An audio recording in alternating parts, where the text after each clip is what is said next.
नमस्कार बंधुओं, मैं हूं आपका मित्र शक्ति पांडे सिडनी ऑस्ट्रेलिया से और स्वागत करता हूं अपने यूट्यूब चैनल पर। तो ज्यादा देर न करते हुए चलिए शुरू करते हैं माई लाइफ शब्दों में आप बीती भाग 16। तो इसके पहले के वीडियो में मैंने आपको बताया कि किस प्रकार से हम पहुंचे महालक्ष्मी टेम्पल, और महालक्ष्मी टेम्पल पहुंच करके सबसे पहले हमने महालक्ष्मी माता जी के दर्शन किए और दर्शन करने के बाद में सचमुच बहुत आनंद आया और बहुत अच्छा लगा। काफी उम्मीद बढ़ गई हमारे अंदर, और दर्शन करने के बाद में क्योंकि हमें वहां पर जाकर के पता चला कि मंदिर के पीछे कुछ सीढ़ियां उतर करके और समुद्र है, तो पहली बार हमने समुद्र के भी जाकर के दर्शन किए। वहां दर्शन वगैरह करके आकर के हम मंदिर के प्रांगण में बैठे हुए थे, और मैं सचमुच जिस प्रकार से प्रयागदास जी ने बताया था उसी प्रकार से मैं लोगों के चेहरे देख रहा था। क्योंकि उसके पहले एक दिन पहले ही दादर में जो घटना घटी थी, उसके बाद में मुझे लगा कि यहीं से कोई ना कोई भविष्य का रास्ता निकलेगा, क्योंकि प्रयागदास बाबा जी ने ये बात कही थी कि महालक्ष्मी मंदिर में दर्शन करने के बाद में माता रानी जी आपके लिए कुछ ना कुछ रास्ता निकालेंगी। तो प्रयागदास जी की वही बात स्मरण करके हम लोग वहां पर बैठे और थोड़ी देर तक मैं देखता रहा। अचानक मेरे मन में एक विचार आया। मेरे बड़े ब्रदर जो थे, जो कि अब नहीं है, वो अक्सर एक बात कहा करते थे, चले फिरे हरिदेत हैं, बैठे दाता कौन। अर्थात अगर आप प्रयत्न करेंगे तो ही आपको कुछ चीजें हासिल होंगी, बैठ करके आपको कोई नहीं दे करके जाएगा। फिर मुझे एक संस्कृत का श्लोक याद आया कि प्रयत्नेन सिद्ध्यन्ति कार्याणि न च मनोरथैः, कि प्रयत्न करने से कार्य की सिद्धि होती है और केवल मनोरथ अर्थात इच्छा करने से नहीं होती है। तो यहां तक प्रयागदास जी ने भेजा और माता लक्ष्मी जी ने स्वीकार किया कि आपको अपने दर्शन दिए। अब इसके आगे हमें फिर से प्रयत्न करना चाहिए। तो ये सोच करके माता जी को प्रणाम करके और हम मंदिर से बाहर निकले, और मैंने ये बातें भीमसेन को सारी बताई जो मेरे मन में विचार आ रहे थे। तो मैं भीमसेन से कॉन्स्टेंटली ये चीजें शेयर कर रहा था। तो उतर करके जैसे ही हम आगे बढ़े, आप लोगों में से अगर कोई कभी महालक्ष्मी टेम्पल गया हो तो आपको पता रहेगा कि उस स्ट्रीट में दोनों साइड में कई मंदिर हैं, और वहां से जब हम निकल करके बिल्कुल मेन रोड पर आते हैं तो वहां पर एक शिव जी का काफी बड़ा मंदिर है। तो वहां भी दर्शन वगैरह करके जैसे ही शिव मंदिर की वो सीढ़ियां उतर करके और हम फुटपाथ तक पहुंचे, तो अचानक मैंने देखा सड़क के उस पार एक कोई 20-22 साल के पंडित जी आ रहे थे। धोती कुर्ता पहने हुए थे, बड़े सुंदर से लग रहे थे और बड़ा तेज था उनके चेहरे में। तो उनको आता हुआ देख करके मैंने भीमसेन जी से कहा, भीमसेन जी, इनको देख करके आपको क्या प्रतीत हो रहा है। तो भीमसेन ने कहा कि क्या प्रतीत हो रहा है, पंडित जी हैं जा रहे हैं, मुझे और क्या प्रतीत होना चाहिए। तो मैंने कहा नहीं, इनको रोको। तो बोले क्यों रोकना है, इस तरह से किसी को राह चलते हुए क्यों रोकना। मैंने कहा इनको आवाज दे करके रोको। तो भीमसेन जी ने आवाज दी और वो रुक गए, और फिर हम सिग्नल क्रॉस करके रोड के उस तरफ गए, और काफी बिजी रोड है, उस तरफ गए। तो भीमसेन को अभी तक पता नहीं चल रहा था कि मैंने उनको क्यों रुकवाया, लेकिन जब मैंने उनको देखा था तभी मेरे दिमाग में एक ख्याल आया। वो ख्याल मैं आपके साथ शेयर करना चाहता हूं कि मुझे लगा कि एक तो 20-22 साल का कोई भी व्यक्ति ये यूं धोती कुर्ता पहन करके मुंबई जैसे शहर में नहीं घूमेगा। इनका संबंध कहीं ना कहीं किसी विद्यालय से होगा, ये विद्यार्थी होंगे। ये मेरे मन में ऐसा विचार उठा। तो मुझे लगा कि इनको रोक करके और इनसे ये बात पूछ लेनी चाहिए। और मित्रों, ये अंदाजा मेरा बिल्कुल सही निकला। उनसे जब मैंने बात की तो पता चला कि हाँ, वो एक विद्यालय में पढ़ते हैं, वो स्टूडेंट हैं। तब मैंने उनसे अपने बारे में सब कुछ बताया और मैंने कहा कि क्या मुझे वहां एडमिशन मिल सकता है। तो उन्होंने विचार किया और कहा कि देखिए, मुझे पता नहीं है कि मिल सकता है कि नहीं मिल सकता है। हाँ, मैं आपको उस विद्यालय तक और प्रिंसिपल के ऑफिस तक लेकर के चल सकता हूं। तो मैंने कहा बहुत अच्छी बात है, आप वहां तक हमें लेकर के चलिए। और मैंने माता महालक्ष्मी जी को वहीं पलट करके धन्यवाद किया, और मुझे प्रयागदास जी के वही शब्द गूंज रहे थे कि माता महालक्ष्मी जी ही आपके जीवन की शुरुआत करेंगी, भविष्य की शुरुआत करेंगी वहां से। तो मुझे लगा कि शायद यहां से भविष्य की शुरुआत हो सकेगी। एक उम्मीद और बढ़ी। देखिए, जीवन में कोई चीज आप पहले से तय करके नहीं आगे बढ़ सकते हैं। आशाओं को लेकर के और उम्मीदों को लेकर के ही, होप्स को लेकर के ही हम आगे बढ़ते हैं। तो मुझे भी थोड़ा सा होप और बढ़ा उनके मिलने से, और मैं उनके साथ में चलने लगा। तो रास्ते में चलते हुए उन्होंने मुझे एक बात कही, कहा कि अगर देखिए मेरे साथ आप प्रिंसिपल के ऑफिस चलेंगे तो आपका अगर एडमिशन होना भी होगा तो नहीं होगा, क्योंकि मेरी थोड़ी सी वहां पर चल रही है इस समय प्रॉब्लम। तो मैंने कहा नहीं, कोई बात नहीं है, आप मुझे प्रिंसिपल का ऑफिस केवल दिखा दीजिए, मैं जाकर के बातचीत कर लूंगा। उस वक्त इतना हौसला था कि मुझे किसी से भी बात करनी पड़े अपने भविष्य के निर्माण के लिए, तो मैं बिल्कुल तैयार था। और भविष्य के लिए जब आप निकलते हैं तो बहुत सारे अरमानों के साथ ही साथ साहस भी भगवान दे देता है। मैंने अपने जीवन में चीजें कई बार महसूस की कि जब आप कहीं सही दिशा की ओर बढ़ते हैं और पूरे आत्मविश्वास के साथ बढ़ते हैं तो फिर ईश्वर कहीं ना कहीं आपको रास्ता दिखाता भी है। और इनके मिलने से वैसे भी मुझे ये बात निश्चित हो गई थी कि ईश्वर मुझे जहां कहीं पर भी ले जा रहे हैं, शायद वहां से मेरे भविष्य का निर्माण शुरू होगा। ये एकदम विश्वास हो चुका था, क्योंकि 2-3 घटनाएं 2 दिन के अंदर कुछ इस प्रकार की हुई जिन्होंने मुझे और ज्यादा प्रोत्साहित किया और मेरे इस विश्वास को और अधिक दृढ़ बना दिया था। खैर, हम पहुंचे और उन्होंने नीचे से मुझे प्रिंसिपल का ऑफिस दिखा दिया और बोले ये ऑफिस है, यहाँ जाकर के आप उनसे बात कर लीजिए। और उन्होंने मुझे गुड लक कह करके और आगे बढ़ गए। अब मैंने जाकर के वॉचमैन से बताया कि मुझे प्रिंसिपल से मिलना है। तो उन्होंने पूछा कि किस लिए मिलना है। मैंने बताया एडमिशन लेना है। तो वॉचमैन ने इसके आगे मुझे कुछ नहीं पूछा, वो जाकर के प्रिंसिपल से बात करके आया। प्रिंसिपल ने मुझे अनुमति दी कि मैं उनसे अंदर जाकर के बात कर सकता हूँ। तो मैं जब प्रिंसिपल की ऑफिस में गया तो वहाँ 2-4 अध्यापक भी थे, कुछ सीनियर स्टूडेंट्स भी थे और प्रिंसिपल भी बैठे हुए थे। तो अब आप समझिए, एक नई जगह जहां इतने सारे लोग पहले से उपस्थित हों, और मैं भी बार बार मैं बात कह रहा हूं कि ये मैं काफी यंग एज की बातें हैं। तो मैं गया, लेकिन जब अर्जुन की तरह आपको केवल चिड़िया की आंख दिखती हो तो किसी और के वहां होने से कोई प्रभाव नहीं पड़ता। जबकि मैंने ये चीज महसूस की है, अपने जीवन में भी कई बार महसूस की है कि अगर एक से अधिक जिस व्यक्ति से आपको बात करनी है, अगर उसके अतिरिक्त कोई वहां उपस्थित हो तो आप उतने कंफर्टेबल नहीं होते हैं। लेकिन जब आपका उद्देश्य बहुत ज्यादा दृढ़ हो तब किसी और की उपस्थिति से भी कोई फर्क नहीं पड़ता। शायद उस दिन भी मेरे साथ यही हुआ। थोड़ा सा संकोच हुआ कि इतने सारे लोगों के बीच में मैं प्रिंसिपल साहब से अपनी बात कैसे कर पाऊंगा, लेकिन ये जैसे विचार 1 सेकंड में आया वैसे ही दूसरे सेकंड वो गायब भी हो गया।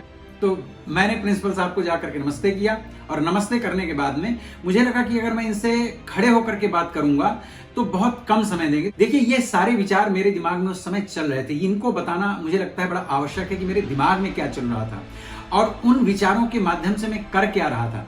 तो 1 सेकंड के अंदर मेरे अंदर ये विचार आया कि अगर मैं खड़े होकर के इनसे बात करता हूं तो मुझे समय की अवधि कम मिलेगी, अर्थात मुझे कम टाइम मिलेगा इनसे बातचीत करने का। बात शुरू करने से पहले मैंने उनसे अनुमति ली।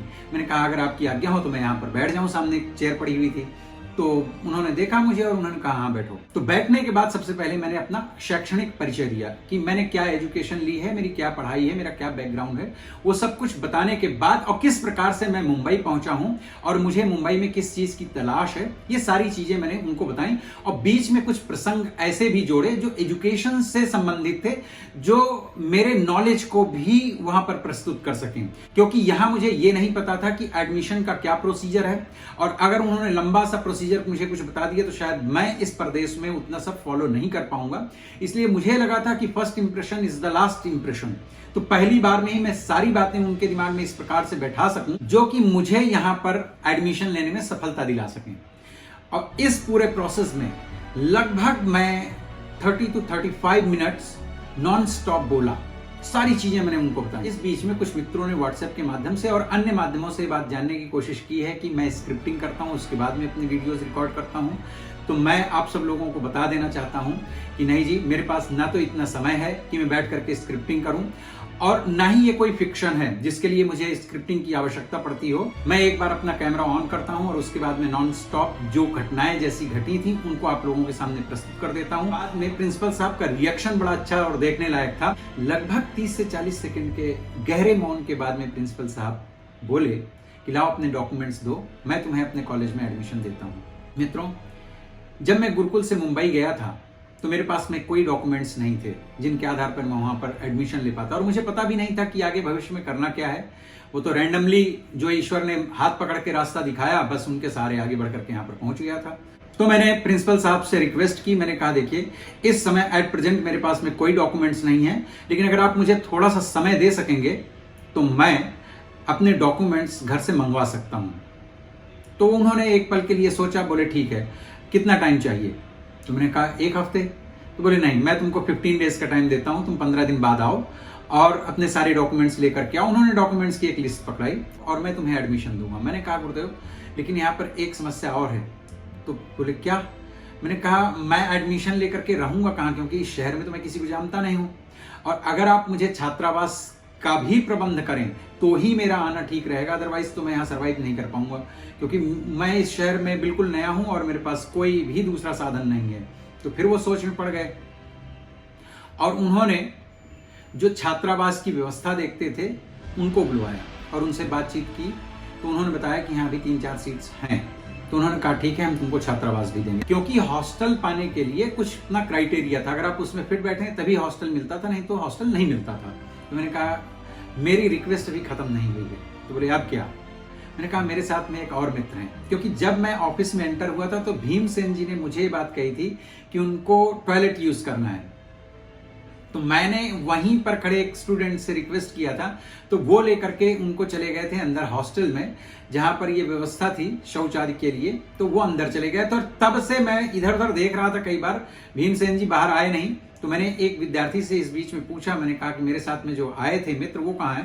तो बोले आप टेंशन मत करिए, वो अंदर बैठे हुए हैं, किसी के साथ में बात कर रहे हैं। तो मैंने कहा मेरे साथ में एक और विद्यार्थी हैं, उनका भी लगभग एजुकेशनल बैकग्राउंड ऐसा ही है, तो उनको भी अगर आप एडमिशन देंगे तो ही मैं आ पाऊंगा, और अकेला तो मैं नहीं आऊंगा।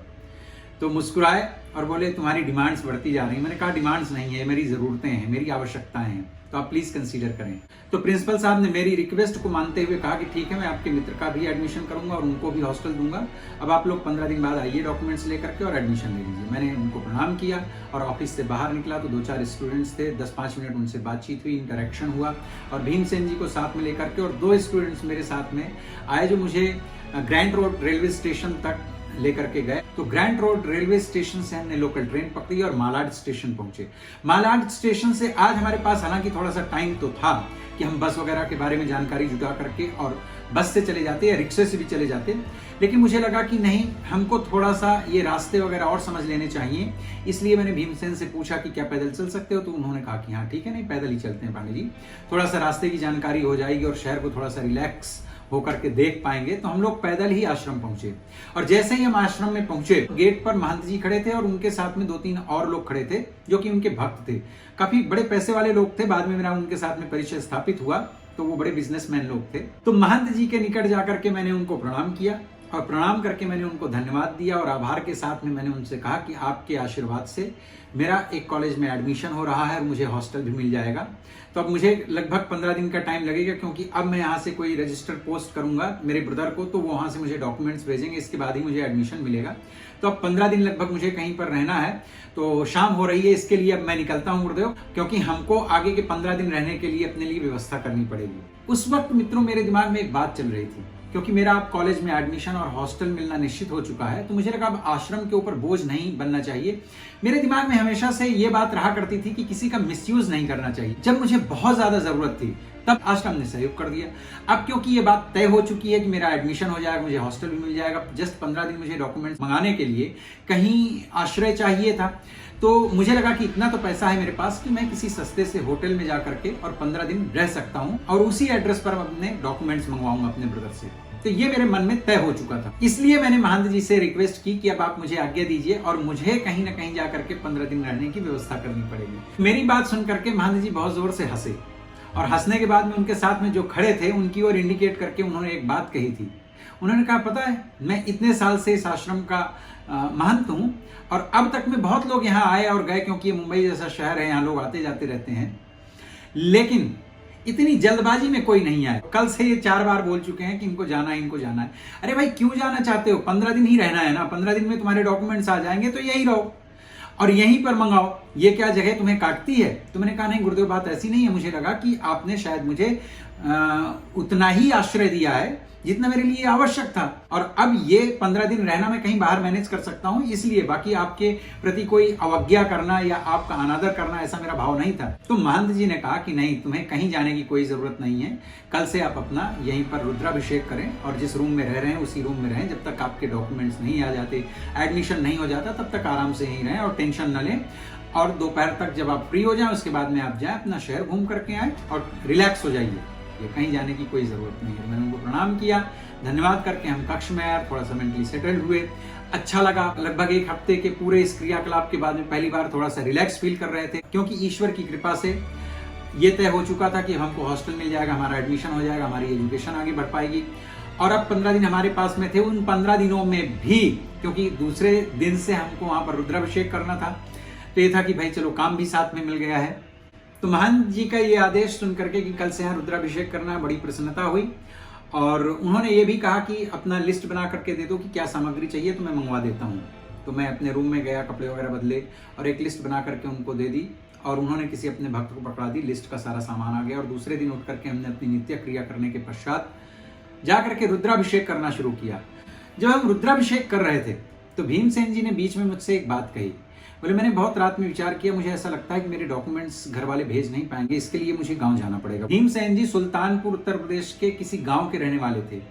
तो अब इस बात पर मैं कुछ उनको नहीं कह पाया, हालांकि मेरा मन तो नहीं था कि मैं उनको कहूं कि जाएं, क्योंकि मैं अकेला पड़ जाता। मैंने कहा नहीं कोई बात नहीं है, ठीक है आप रुद्राभिषेक कर लीजिए आज का और चले जाइए।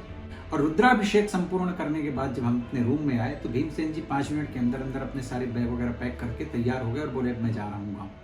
मैंने उनसे पूछा कि आपको पता है कौन सी ट्रेन कहाँ से कैसे क्या पकड़नी? बोले नहीं मैं सब पता कर लूंगा और अब मुझे निकलना होगा। मैंने कहा चलो ठीक है, चलिए महंत जी से परमिशन ले लेते हैं। तो मुस्कुराने लगे, बोले इसमें जाने के लिए क्या परमिशन लेना, वो तो आने के लिए परमिशन ली जाती है। दोस्तों ये छोटी छोटी बहुत माइनर सी बातें हैं लेकिन जीवन में बहुत बड़ा रोल अदा करती हैं। तो मुझे लगा जिस भद्र पुरुष ने हमें यहाँ पर आश्रय दिया है, इवन काम भी दिया है, हम उससे बगैर अनुमति लिए हुए अगर आश्रम छोड़ करके जाते हैं तो ये कितनी गलत बात है।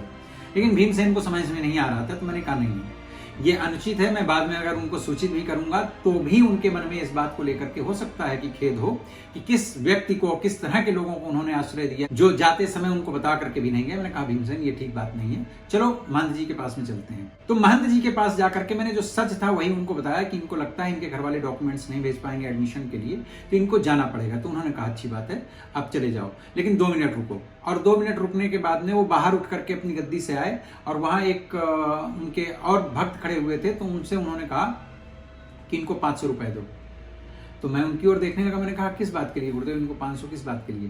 तो बोले नहीं आज इन्होंने रुद्राभिषेक किया है और ये ब्राह्मण है, जा रहे हैं घर, तो इनको किराया वगैरह तो चाहिए रहेगा। तो मैंने कहा ठीक है। तो उन्होंने 500 रुपए उनको निकाल करके दे दिए उनके भक्त ने। हम रुद्राभिषेक कर रहे थे तो वहां पर एक सज्जन थे, वो सेवा में लगे हुए थे हमारी। तो मैंने उनको बुलाया, मैंने कहा कि इनको रेलवे स्टेशन तक छोड़ करके आइए, क्योंकि ये पहली बार जा रहे हैं, इनको कहीं कोई दिक्कत नहीं होनी चाहिए। वो सज्जन उन्हें वीटी स्टेशन तक छोड़ करके आया और वहां से ट्रेन पकड़ के वो अपने गांव चले गए। अब थोड़ा अकेला पड़ गया था मैंने एक पत्र लिखा अपने बड़े ब्रदर को और सारा घटनाक्रम उसमें आश्रम से लेकर के और यहाँ पहुँचने तक का उनको लिख करके बताया। और मैंने उनसे रिक्वेस्ट की कि मुझे ये डॉक्यूमेंट्स अगर आप भेज देंगे तो मेरा यहाँ पर एडमिशन हो जाएगा।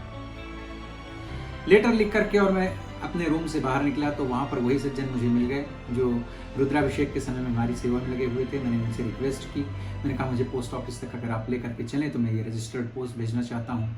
तो उन्होंने कहा नहीं आपको जाने की कोई आवश्यकता नहीं है, ये आप मुझे दे दीजिए, मैं पोस्ट करके आपको वापस रसीद दे जाऊँगा। वो ले करके चले गए और उन्होंने आकर के मुझे फिर रिसिप्ट दे दी। मित्रों इस प्रकार से भीमसेन जी के चले जाने के बाद में आश्रम में मैं रह गया अकेला और करने लगा अपने डॉक्यूमेंट्स के आने की प्रतीक्षा और साथ में ही भीमसेन के वापस लौटने की प्रतीक्षा।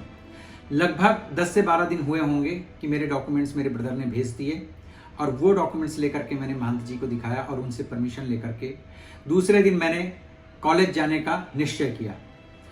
और मेरे मन में बस एक बात ही चल रही थी कि भीमसेन जी अभी तक लौट करके नहीं आए। मुझे लग रहा था कि मेरी रजिस्टर्ड पोस्ट गांव चली गई और मेरे ब्रदर ने सारे डॉक्यूमेंट्स अरेंज करके मुझे भेजे और वो मुझे मिल गया। और जब फिजिकल आप कहीं ट्रैवल कर रहे होते हैं तो मेरे ख्याल से 3 से 4 दिन में भीमसेन ने मुझे बोला था कि मैं लौट करके आ जाऊंगा। तो मुझे भीमसेन की टेंशन हो रही थी, मुझे अच्छा नहीं लग रहा था। लेकिन महंत जी से परमिशन लेकर के और दूसरे दिन मैं गया कॉलेज। और मित्रों जैसे मैं कॉलेज की सीढ़ियां चढ़ करके ऊपर पहुंचा और मैं प्रिंसिपल साहब का दरवाजा नॉक ही करने वाला था कि मेरे सामने एक बहुत बड़ा आश्चर्य खड़ा हुआ था। उसे देख करके मैं हतप्रभ रह गया, मुझे यकीन नहीं हुआ। तो मित्रों आप लोग भी अंदाजा लगाइएगा कि क्या हो सकता है वो आश्चर्य और लिख करके कमेंट सेक्शन में मुझे बताइएगा। और इसके आगे की घटनाओं को जानने के लिए आपको देखना पड़ेगा आगे का आने वाला वीडियो जो कि होगा भाग 17। इसी तरह से बने रहिए मेरे साथ में और देखते रहिए हमारे वीडियोस को, सब्सक्राइब कीजिए मेरे चैनल को और मिलता हूं मैं आपको फिर किसी दूसरे वीडियो में। तब तक के लिए नमस्कार।